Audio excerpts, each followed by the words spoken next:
They said Thanksgiving was off this year, something vague about family stuff. My dad sent a short text, "We'll make it up to you next year." Then I logged onto social media the next day, and boom, there it was. Smiling faces, a glowing caption, "Best Thanksgiving ever." They called me the morning after. And now, well, here I am.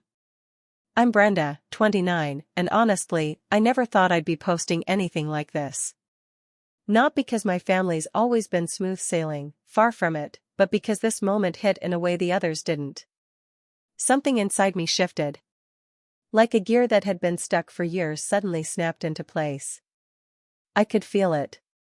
And once that switch flipped, there was no flipping it back. I want to tell this the right way. Slowly. Because stories like this don't explode out of nowhere. They build, one silent moment at a time. Then one day, you look around and realize, whatever used to hold things together, just isn't there anymore. So here's a little background. I'm the oldest of 3 kids. My parents, Pamela and Larry, had me young, still half kids themselves. We didn't have much money, and they didn't have much time. So from pretty early on, I stepped up. If Mom was running late from the office, I'd start dinner for my younger siblings, Justin and Nicole. If Dad picked up an extra shift, I made sure the laundry got done, the house was clean, and their homework wasn't half finished. No one sat me down and asked. It was just the role I filled. Look, I wasn't some angel. I had my moments, fighting with everyone, slamming doors, skipping chores when I felt fed up. But no matter what, I showed up when it counted. I didn't leave for college. Mom said she couldn't juggle everything without me. So I stayed local, worked part-time, helped cover bills. When Nicole lost it over math homework, I was the one who stayed up with her, walking through equations long after midnight. When Justin fractured his wrist during football season, I rearranged everything to get him to his appointments. Mom was too buried in deadlines, and Dad couldn't risk missing work. I'm not saying this to score points. It's just how it was. I wasn't just their daughter. I was the one holding everything together. The invisible parent. The built-in backup no one talked about. When I finally moved out at 22, it wasn't dramatic. No screaming, no tears. I'd saved enough for a small, beat-up one-bedroom about 20 minutes away, and that was that. I figured I'd still be part of the rhythm of their lives. That I'd be there for Sunday dinners, for last-minute favors, for Nicole's heart-to-hearts. But things changed fast. Texts turned short. Calls stopped altogether. I started noticing little things, events and updates I wasn't looped in on anymore. Nicole's school showcase. Justin's cookout with his buddies. Family game nights I used to help plan. It was like the moment I left their house, I stopped being part of their orbit. Like I became optional. But Thanksgiving? That was the one thing that never changed. My grandma, Mom's mom, used to host it every year. It wasn't fancy. Just a cozy, chaotic meal. Home-cooked food, clashing silverware, loud laughter, and too many people squeezed around too small a table. When she passed, the tradition shifted to my parents' house. And for a while, it held. No matter what was going on, we always gathered. I was always there, early to help chop vegetables, late to scrub the last dish. One year, I made fresh bread, and it was such a hit that it became my thing from then on. Thanksgiving felt like our anchor. So imagine how weird it felt when, just 2 weeks before the holiday, I got a random text from my dad. Not a phone call. Not even a group message. Just, "Hey sweetheart. Heads up, we're not doing Thanksgiving this year. A lot of family issues right now. We'll make it up to you next year. Love you." I read it over 3 or 4 times. Trying to make sense of it. Family issues? What kind? No one had said a word about anything going on. If it were something serious, someone sick, a falling out, even money trouble, I figured I would have heard. Or at least been clued in. I called my mom right away. No answer. Left a voicemail. A little later, I texted her, saw Dad's message, just checking in. Everything okay? Let me know if you need anything. Crickets. The next day, I called Justin. He picked up, but his voice was distant, distracted. Hey, he said, kind of half-present. I asked about Thanksgiving. He gave me a vague, yeah, things have been tense. Tense how? I asked. He paused. Just, family stuff. Except I didn't know. I didn't have a clue. But I didn't want to press too hard either. Justin's never been great at talking through things, and part of me wanted to believe something real was going on. Something heavy. I tried Nicole next. Sent her a message. She didn't respond. Didn't even open it. I told myself not to take it personally. I threw together a small dinner with two of my closest friends instead. We kept it chill, rotisserie chicken, store-bought sides, wine from a box. We watched old comedy reruns and played cards. I even managed to laugh a little. But the whole night, this feeling stuck with me, like something was off. Like I was missing a piece of a puzzle I didn't know I was supposed to be solving. Then the next morning, I rolled over, picked up my phone, and saw it. A photo from my cousin Patrick's page. A long, beautiful dining table. Food I knew like the back of my hand, Mom's stuffing, Nicole's sweet potatoes, the old ceramic plates Grandma used to pull out once a year. And right there, front and center, were my parents. Smiling. Happy. Mom was wearing that rust-colored sweater she always brings out for Thanksgiving. Dad looked completely at ease. Justin had that big, easy grin on his face, standing next to Nicole, who, by the way, was holding a dish I recognized right away. That was my bread recipe. No question about it. And the caption? Grateful for the best Thanksgiving yet. Family is everything. I just stared. I must have sat there staring at that photo for 10 full minutes. My phone screen dimmed, then blacked out, twice, before I even realized I hadn't moved. My thumb hovered over the image like maybe, if I tapped hard enough, it would offer some kind of explanation. It didn't feel real.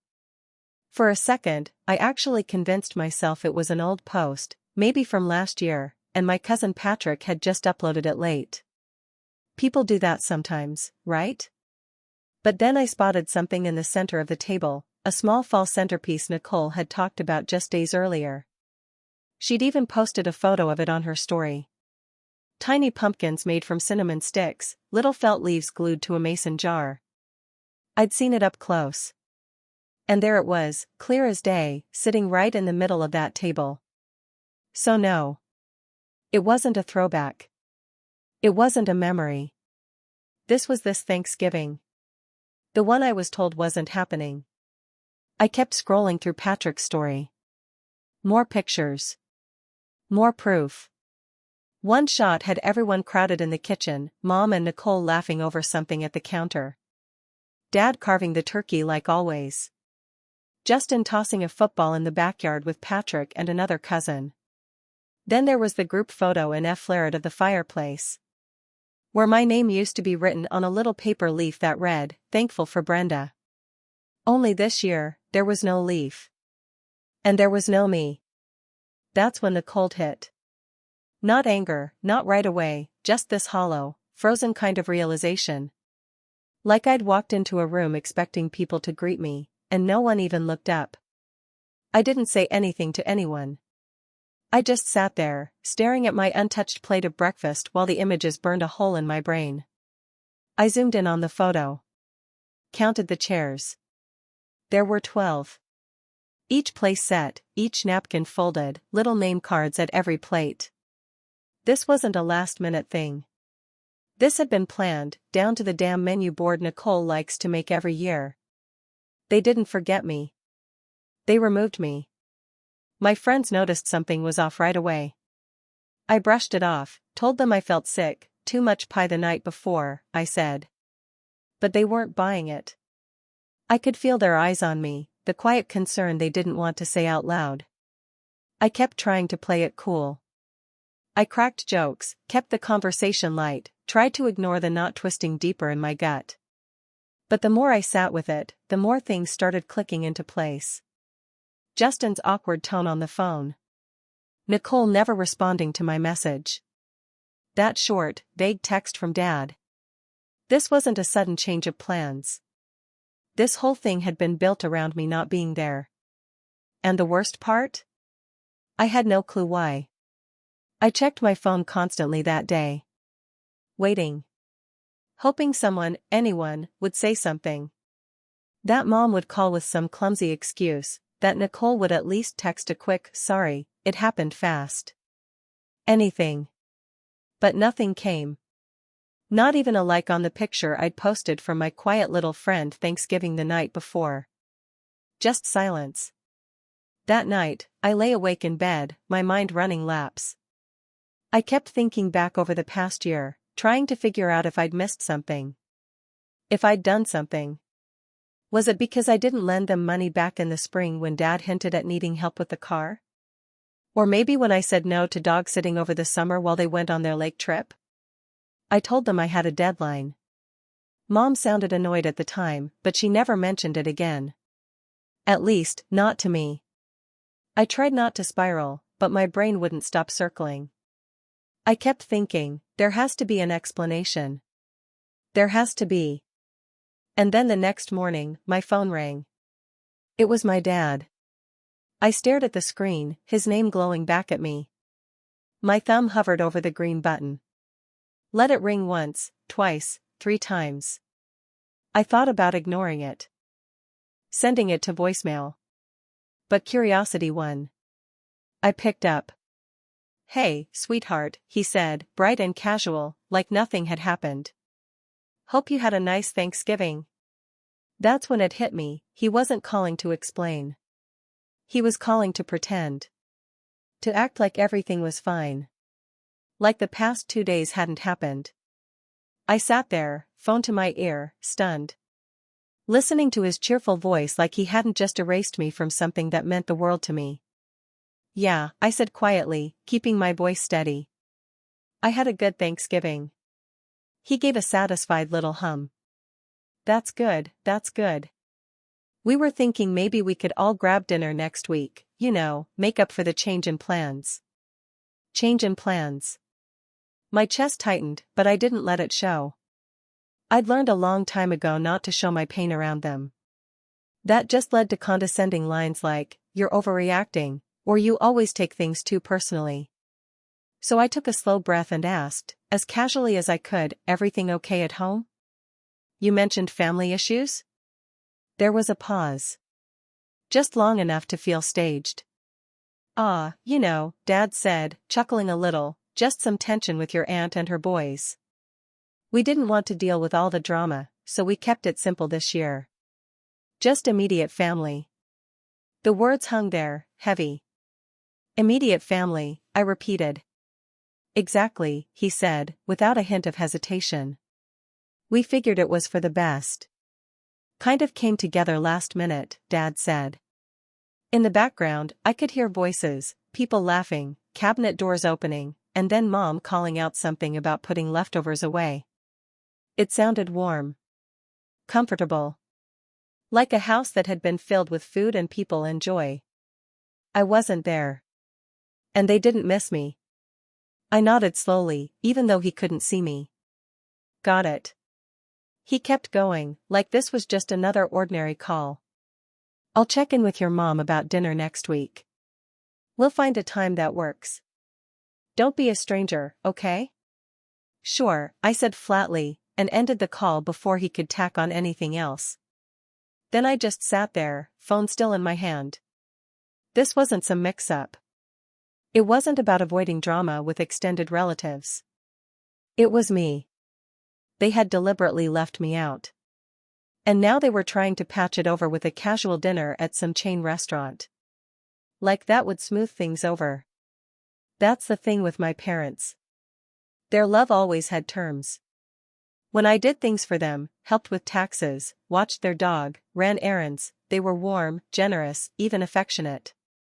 But the second I said no, or set a boundary, or chose my own life over their convenience, the warmth vanished. I became cold, selfish, dramatic. I'd let it slide for years. I had kept showing up, thinking maybe someday they'd notice the effort, the sacrifice. But this? This was different. This wasn't a careless oversight. This was surgical. Clean. Quiet. Intentional. I hadn't just been left out. I had been replaced. And not one of them thought I was worth even a half-hearted explanation. So I started thinking. Not about calling them out or making some tearful plea for answers. No, I was done giving them that power. I was done begging for scraps of honesty. Instead, I started thinking about the image my parents, especially my mom, liked to present to the world. She had always treated our family like a display case, something to show off. Holidays were photo shoots with food. Every gathering ended up on Facebook with pastel filters and captions like #grateful or family means everything. It was all performance. Everything had to look perfect. But the funny thing? She never thought I was paying attention. She never stopped to consider that I was the one who had seen it all. I'd been in the trenches. I'd carried the weight she didn't want to acknowledge. I'd seen the cracks they worked so hard to hide. And I had been collecting all of it, not on purpose at first, but over the years, the memories piled up. I kept it all. Not receipts in the literal sense, but moments, messages, journal entries, screenshots. Maybe it was time they remembered. Not with yelling. Not with accusations. But with truth. Clear, quiet, undeniable truth.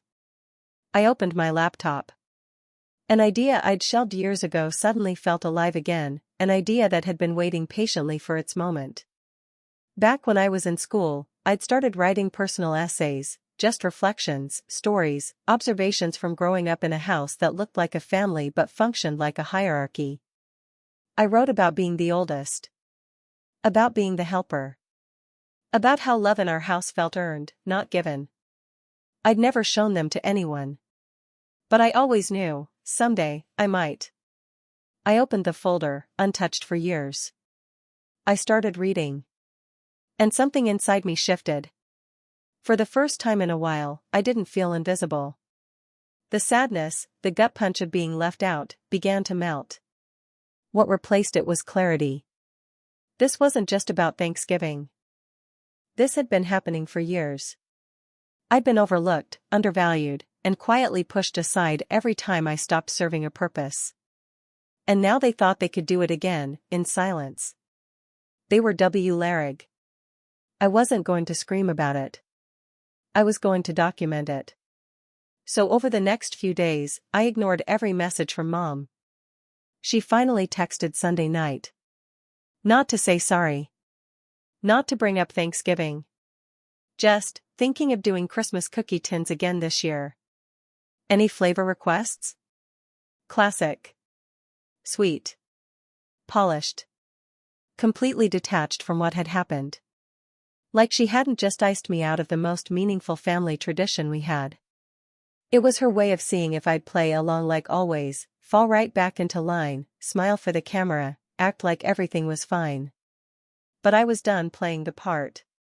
Instead of replying, I poured myself into something new. My own kind of holiday project. I took those old essays and started expanding on them. Sharpening them. Making them specific. I wrote down every pattern I could remember. Every time they gaslit me. Every time I was used and forgotten. I wrote about the photo they cropped me out of the year Mom hurt her back and I did all the cooking. About the time they forgot to get me a graduation gift and acted like I was ungrateful for not reminding them. About the endless holidays I spent covering for Justin, his missed rent, his messes, his moods, because he's just going through a rough patch and you're the SD Larrig one. It poured out of me. At first, it was just for myself. But then I remembered something else. Nicole had started a blog recently. Lifestyle stuff, pretty photos, pumpkin muffins, DIY wreaths. She'd been pushing it hard in our family group chat. It had picked up a bit of online traction, too. A few weeks ago, she'd even asked me to help edit some posts. Said I was good with words. Said she trusted my feedback. She'd sent me her login so I could leave comments directly. She never changed the password. I hadn't touched it then. But now, I had a different idea. And let me be clear, I didn't hack anything. She gave me access. I didn't touch Nicole's sponsored posts. Didn't mess with her affiliate links. I wasn't trying to crash her blog or ruin her brand deals. That wasn't the goal. What I did do was upload an old essay, something I wrote years back when I still thought honesty might count for something. I tucked it into a hidden section of her site. The title, When Family First Doesn't Include You. It wasn't loud. It wasn't cruel. Just real. I didn't use names. No cheap shots. But if you knew our family, you'd know exactly who it was about. It told the story of a daughter, devoted, dependable, who got a message saying Thanksgiving was canceled because of family issues. Only later, she found out the issue was her. They all got together. Ate. Laughed. Took pictures. And acted like she wasn't even a thought. The essay wasn't some bitter tell-all. I kept it measured. Quiet. Like walking through a house you used to live in and noticing how none of the photos on the walls include you anymore. I didn't publish it. Not yet. Because this wasn't about revenge. It was about being seen. Over the next few days, I began collecting more stories, snapshots from years of being the fallback, the fixer, the family's emotional sponge. Not just what my parents had done, but what Nicole got away with. What Justin never had to do. The way I was always expected to rise above while everyone else was allowed to fall apart. Each memory had sharp edges, but I didn't use them to cut. I used them to build something. I rewrote those memories. Not to relive them, but to reclaim them. And when I had enough, I planned to post them, one at a time. Softly. Consistently. Not on my site. On hers. Because Nicole, in her picture-perfect, rustic modern aesthetic wisdom, had once asked me to help her edit her blog posts. "You're so good with words," she'd said. "I trust your instincts." She even sent me her login. Never changed the password. At the time, I hadn't thought twice. But now? That access felt like something else entirely. And no, I didn't hack her. I didn't break in. She gave me the keys. I didn't launch the posts right away. I was waiting. For her. 2 days later, Nicole called. She didn't sound polished anymore. She sounded like panic. "Did you post something on my blog?" I stayed calm. "Why?" "Cut the act, Emery," she said, breath catching in her throat. "People are messaging me. Asking questions. My subscriber count just tanked. And Mom's crying because someone from church sent her a link and asked if it was about us." I let her sit in that silence for a beat. Then I said, "You mean the story about the daughter who got cut out of Thanksgiving? The one where everyone smiled for the camera like she didn't exist?" Nothing for a second. Then she said, "I didn't know you weren't invited." "Yes, you did." "You think I knew?" she snapped. "I thought maybe you had other plans. Or just changed your mind." "No, Nicole. You saw the group chat. You saw my name drop off. And you didn't ask why." I paused. "Because it didn't matter to you." "That's not fair." "It's the truth." Her breath was shaky. I could hear her trying to hold it together. "You had no right to do that. You embarrassed Mom. She said she's not going to church this week. Dad's furious. He thinks you're trying to destroy us." "No," I said. "I'm just done being quiet while all of you destroy me and expect me to clean it up." She didn't hang up. I knew she wouldn't. Nicole's always preferred to know what's coming. I haven't published the rest, I told her. Yet. Her voice dropped. What do you want? It was the first time anyone in my family had asked me that without strings. I didn't hesitate. I want you to admit it. Tell them. Tell Mom. Tell Dad. Tell Justin. That I know. That I know exactly what you did. That I was deliberately cut out. That no one had the guts to own up to it. That you all figured I'd stay quiet like always. She let out a breathy laugh. Bitter. You actually think they'll do that? No, I said. But now they know what happens if they don't. That was the last I heard from her that night. But the next morning, my phone rang again. Dad this time. His tone was different, flat, cautious, like every word had been written down in advance. Your mother's very upset. I'm sure she is.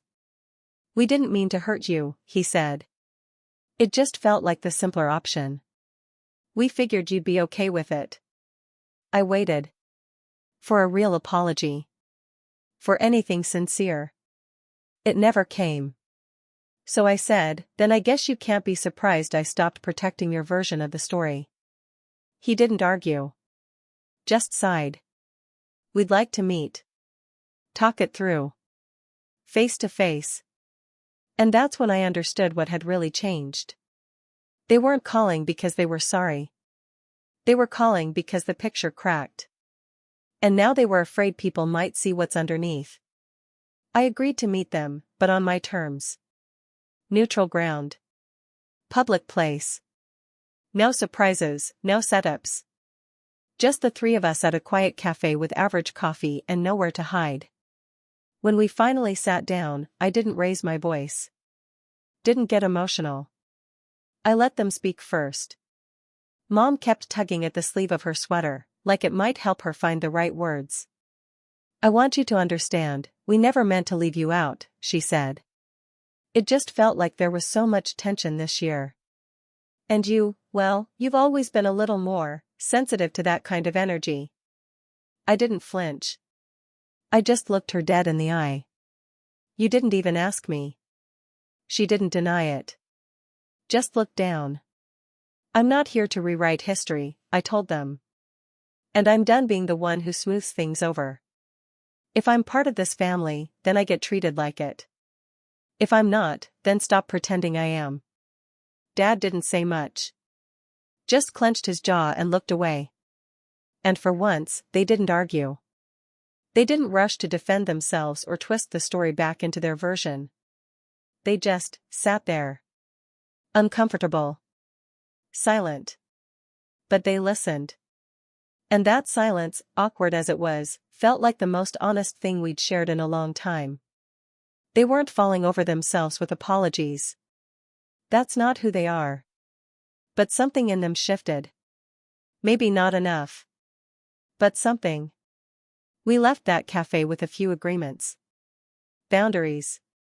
Expectations. No more faking it. No more pretending things were fine while quietly bleeding underneath. I didn't show up for Christmas. I didn't want a scripted apology tucked into a card. Didn't want to be handed a mug with my name on it and asked to smile for a group photo we'd all delete in a few months. Instead, I spent the holidays with people who'd never made me feel like an obligation. People who didn't need a title like family to show up. People who chose me. The blog posts? I eventually moved them to my own site. Still anonymous. Still mine. And somehow, they found their way into the hands and hearts of people who knew exactly what it feels like to be the one left out of the photo. The one who gave everything and still wasn't invited to the table. These days, things with my parents are careful. We check in sometimes. A few texts here and there. A short phone call every couple of weeks. But it's different now. They know I won't be guilted back into silence. They know I'm not afraid to leave if staying means swallowing who I am. I didn't burn the family to the ground. I just stopped setting myself on fire to keep it warm.